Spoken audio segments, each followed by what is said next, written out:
remember when you shared with the group, with the team, either that same night or the next night, you shared with us and just poured out your heart.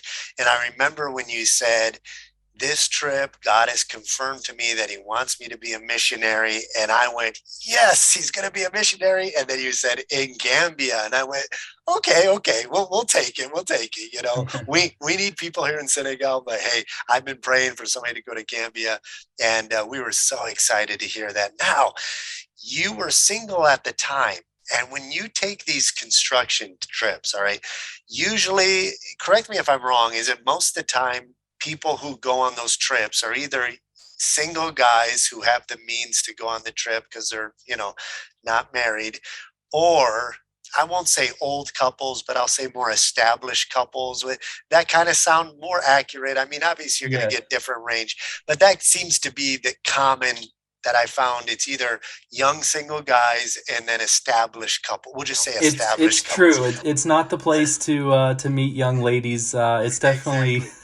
But you're going on these trips with established couples, and a lot of times the wives are going to try to hook up the single guys on these trips with girls that they know. And I remember this was the case with ladies from our home church, our sending church.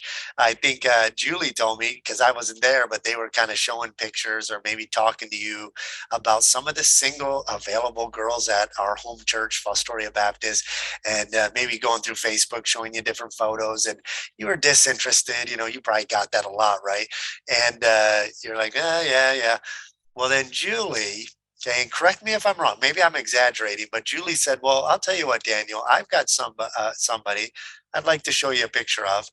And so she went and got on her Facebook, she pulled up a picture of a friend of ours. Julie grew up in the same province in Nova Scotia, and Sarah had attended, I think, just 1 year at the same Bible college we went to.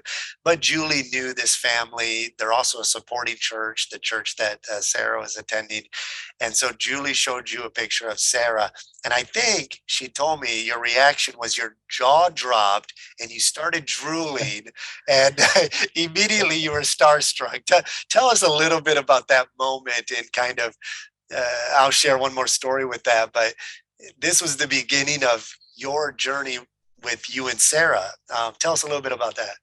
Well, that might be a little bit of an exaggeration, but no, it was pretty close. But I always say missions trips are a dangerous thing because you never know. You might be introduced to your wife on a missions trip. But yeah, it's just incredible. I think Julie was on a mission. She has done this a few times, I believe, where she's set up couples. And no, I did not, and I'm honest before God that I did not go on a missions trip to meet a girl. But it just so happened that when the right person is introduced to me, my ears perk up. So